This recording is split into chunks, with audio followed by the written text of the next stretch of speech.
Wattpad dans les oreilles, épisode pilote. Ici Chloé, l'une des autrices derrière le nom de plume C'est donc vrai. Avec Tatiana, nous écrivons et publions nos romans de science-fantasy sur Wattpad et ailleurs sur internet depuis 2015. Wattpad, c'est un réseau social sur lequel des auteurisses amateurisses diffusent leurs histoires, mais c'est surtout une formidable bibliothèque qui ferait chavirer le cœur de n'importe quel passionné de livres. Enfin ça c'est pour peu qu'on sache un peu où chercher. Ce podcast est un test, un pilote dans lequel j'aimerais vous partager mon expérience de dénicheuse de bonnes histoires wattpadiennes et vous donner quelques trucs et astuces sur la plateforme pour y écrire et pour y lire.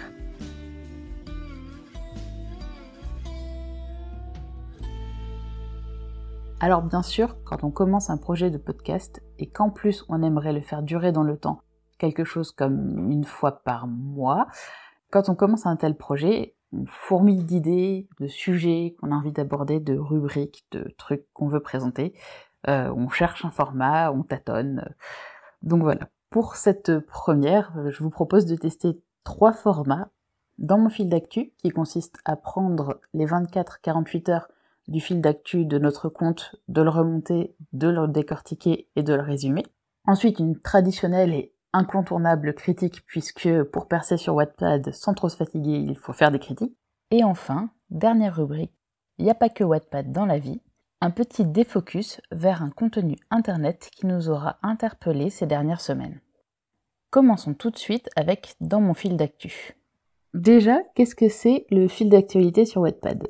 Le fil d'actualité est alimenté par les personnes à qui vous vous êtes abonné. S'ils postent un nouveau chapitre, vous le saurez, et s'ils commentent ou ils votent, tout ça se retrouve dans votre fil d'actualité. Sur l'application mobile, c'est très accessible. Sur le site internet, il faut le chercher un petit peu plus, mais on le trouve. Deuxième conseil, après, faites des critiques pour être connu sur Wattpad. Pour trouver de la lecture de qualité sur la plateforme, il faut bien choisir à qui vous vous abonnez. Trouvez des lecteurs qui aiment la même chose que vous, suivez des auteurs que vous aimez, et de fil en aiguille, les bonnes histoires arriveront directement à vous dans votre fil d'actualité. Mais par pitié, ne suivez pas les recommandations proposées par Wattpad. Donc, qu'est-ce qui s'est passé dans le fil d'actu de notre compte ces 24-48 heures? Je précise que c'est les 24-48 heures avant le moment où j'ai écrit le podcast, qu'on est 3 jours plus tard au moment où j'enregistre, et j'imagine qu'on sera encore 3 jours plus tard au moment où on postera finalement le podcast, mais on va faire comme si. Je scrolle vers le bas, comme j'actionnerais les rouages d'une machine à remonter dans le temps. Première chose qui me saute aux yeux, les participants de WeEntraide sont très bavards. J'ai mis Sredin L et Onir qui laissent des énormes pavés très constructifs sur les histoires qui participent au programme WeEntraide. WeEntraide, c'est une communauté d'auteurs qui tire au sort régulièrement plusieurs histoires qui vont être lues et commentées avec bienveillance par tous les membres de la communauté, dont le but d'améliorer les textes et que donc chacun améliore son niveau. C'est vraiment un projet qui mérite le coup d'œil, surtout si vous cherchez des bons retours et des retours construits sur vos écrits. Si je glisse le doigt un petit peu plus loin, il y a un autre détail qui attire mon attention. Christophe Nolin qui commente un bouquin intitulé Algocratie. Ce qui ne me surprend pas puisque, vu le nom, ça doit parler de maths et que Christophe il est plutôt du type matheux. Je clique, et la première surprise, l'auteur a un pseudonyme en user puis une suite de chiffres. Ce qui tente à laisser penser que c'est un nouvel utilisateur. Il s'appelle Pierre Eudier, d'après son profil. Il est inscrit depuis le 1er avril. Il a une description très adulte, peut-être un petit peu trop sérieuse. Mais bon, cela dit, un banquier analyste qui écrit de la SF, c'est pas banal, et je comprends mieux pourquoi mon fil d'actu s'excite un peu sur le sujet. Et puis ce Pierre, il a l'air de savoir où il a mis les pieds. Il sait sans doute fader la littérature anglaise des comptes officiels de Wattpad, comme le laisse à penser le petit tag features dans la description de son histoire. En fait, côté anglais, ce mot-clé vaut comme une candidature pour faire ajouter votre histoire à la liste de celles mises en avant par le staff de Wattpad. Mais c'est pas encore quelque chose qui existe dans les autres langues que l'anglais, même si ça arrivera un jour. En attendant, les listes actuelles ont été mises à jour l'été dernier, ce qui commence à dater. Algocratie. Je me note le nom quelque part, car avec les ambassadeurs francophones, l'équipe de modération officielle de Wattpad, nous sommes toujours à la recherche de bons bouquins de science-fiction pour alimenter le profil Science-Fiction FR, pour lequel je pose aussi ma voix pour les critiques de la bibliothèque du vaisseau, ce qui, je l'avoue, m'a donné envie de réaliser ce podcast. Retour dans le flux et grosse nouvelle, c'est la 20e édition des Joutes Wattpadiennes. Transférée de chez Emanette au compte du collectif des éditions du Cercle des Manticores, on pouvait pas faire plus court. Les Joutes, c'est une super façon de découvrir des auteurices et c'est un très bon exercice d'écriture. Alors je ne résiste pas à l'idée de vous partager le thème. L'enfant et l'ombre. La première fois, il avait cru rêver. La seconde fois, il avait cru devenir fou. La troisième fois, il y avait cru. Elle lui avait fait signe et lui avait demandé de la suivre. Si ça vous inspire, rendez-vous sur le compte des éditions du Cercle des Manticores pour voir les modalités de participation, si les inscriptions ne sont pas déjà pleines. Pour conclure ce petit survol de notre fil d'actualité, les nouvelles parutions et les nouvelles mises à jour. Béatrice Obter a publié la fin de son livre Le Visiteur des Ténèbres de son cycle Spirit Mundis. Je ne sais pas exactement de quoi il s'agit, mais Béatrice a une plume plutôt solide. Le livre est terminé, il n'est pas très long, donc ça se laisse prendre. La Tajourienne démarre un nouveau projet avec la Yéménite et la Patride. Si vous vous intéressez un petit peu aux chroniques, je ne peux que vous conseiller d'aller lire celle de Lata. On poursuit avec Gaïa Chronique qui continue à publier Sauvegardam. J'avoue, j'ai pas accroché au résumé, mais le travail de Gaïa en général, c'est une valeur sûre. Le Greg s'est remis à publier L'Aube d'un monde meilleur. Je vous le conseille, l'histoire a été privée et c'est tout à fait mérité.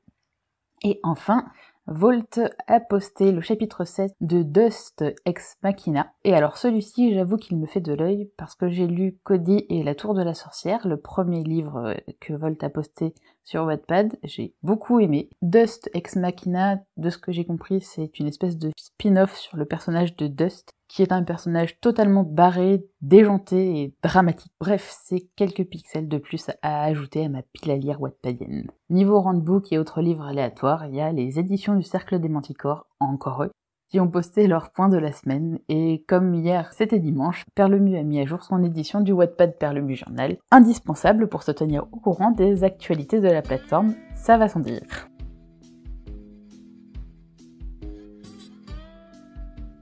Allez, fin du voyage dans le temps, on va passer à la critique. Et on ne va pas se mentir, l'idée de faire un podcast sur Wattpad vient de là. De l'envie de vous partager les perles et trésors glanés sur la plateforme. Commençons par le meilleur, l'indétrônable, ce qui rendra cette première fois, ce premier micro, si délectable. Bientôt 3 ans à user mes yeux sur le orange vif de l'application, et je n'ai pas trouvé mieux que cette histoire. Parce qu'il y a des bouquins qui vous attrapent aux premières lignes, qui vous habitent à chaque mot, qui vous tiennent en haleine, qui vous hantent. Les pages passent et vous n'en revenez pas. Les 3 opus de Chevalier Larouille sont tous de cela. Premier chapitre, Soleil de plomb. Les plaines arides d'ocre et d'or, parées du labeur des gueux, sillon brun d'une jachère retournée, exhaltent un parfum de terre fraîche, de thym, de lavande sauvage auquel s'ajoute l'âcre poussière des chemins. L'air est brûlant, immobile. Aux stridulations entêtantes des cigales, vous êtes en pays d'oc, ou dans quelques régions du sud de la France aux versants rocheux couverts d'une garrigue pelée. Le pas fatigué d'un cheval trouble la torpeur du zénith. L'odeur du fer, qui ressemble tant à celle du sang, se jette à l'assaut de toutes les autres, gagne et domine. L'armure du cavalier crisse, souffre de lassitude. Piquée et usée, la carapace de métal est rouge sur le rouge de la terre. Rouillée. Voilà, vous avez fait connaissance avec le chevalier Larouille. Enfin, le mien, celui qui a laissé son empreinte dans mon imaginaire de lectrice. Une silhouette brinque-ballante, cassée par quelques passés troubles, remulgue des croisades qui arpentent les chemins du sud dans un but connu de lui seul. Un vieillard, son cheval, son attirail de guerre invraisemblable. Un chevalier errant à l'apparence piteuse, mais ô combien trompeuse. Un de ces personnages marquants, tranchants, solide, un éclat de silex. Les tomes de Chevalier Larouille, ce sont des protagonistes, une ambiance et une intrigue, comme dans tous les bouquins. Mais dans ceux-ci, il se passe quelque chose de particulier. L'alchimie est là, du premier au dernier mot. J'ai frémi, j'ai vibré, j'ai ressenti de la joie, de la colère, de la peur à cette lecture, et je vous ai menti. Ceci n'est pas une critique, c'est une éloge. Allez lire Chevalier Larouille.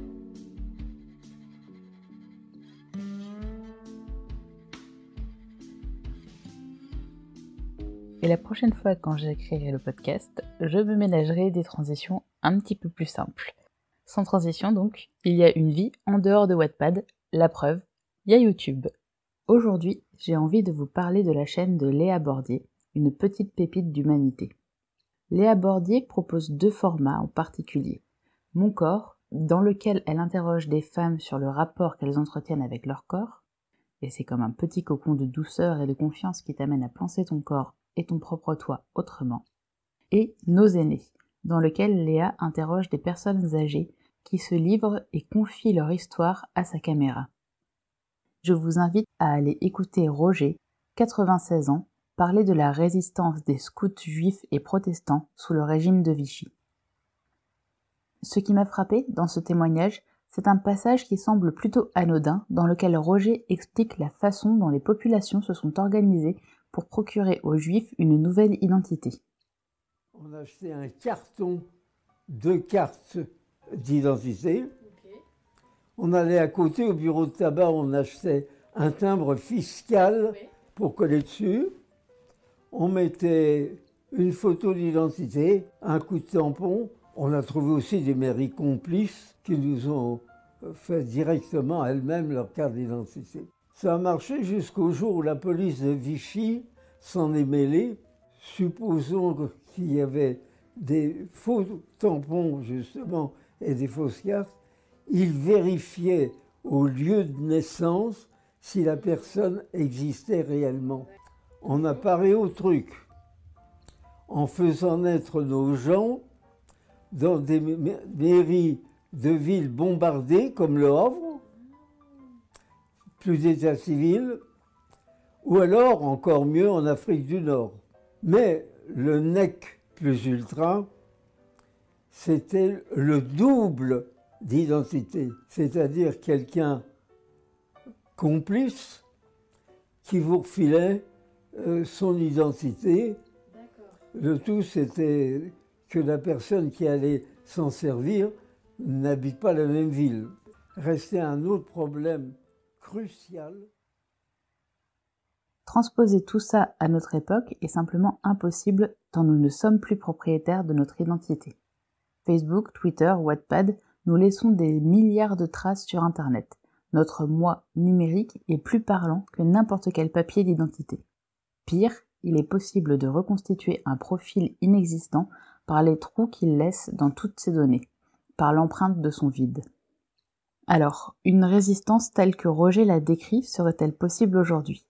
Probablement pas, et c'est glaçant, car comme le conclut terriblement bien le témoignage... Je leur dis presque toujours la même chose. Je leur dis, soyez très attentifs, soyez très vigilants. Les choses peuvent basculer très vite. En quelques jours, on est passé de la République au régime de Pétain. Quelques heures. Les députés qui ont voté, enfin un grand nombre de députés, pour la majorité même, des députés qui ont voté la confiance à Pétain au casino de Vichy, étaient des députés élus du Front populaire. Alors soyez très vigilants. Les choses peuvent basculer très vite, sans qu'on s'en aperçoive. C'est un élan, ça peut être un mouvement qu'on regrette, mais il est trop tard. Alors, faites en sorte qu'il ne soit jamais trop tard. Et ce sera tout pour aujourd'hui. Je n'ai aucune idée du temps que fera cet enregistrement, mais j'espère que cette petite expérience vous aura plu. N'hésitez pas à nous dire en commentaire ce que vous avez pensé de ces contenus. On changera sans doute la formule la prochaine fois. Peut-être avec du décortiquage de pratiques wattpadiennes ou lire des extraits de textes et des analyses de résumés de premiers chapitres. On envisage aussi de traiter des sujets un peu plus sérieux comme les droits d'auteur, le plagiat, l'écriture inclusive. Enfin bref, les sujets ne manquent pas. Si le contenu vous a plu, n'hésitez pas à faire un tour sur notre page Utip pour nous soutenir. Pensez à voter, commenter et partager ce contenu sur Wattpad ou ailleurs. Sur ce, bonne lecture au pluriel, à toutes et à tous.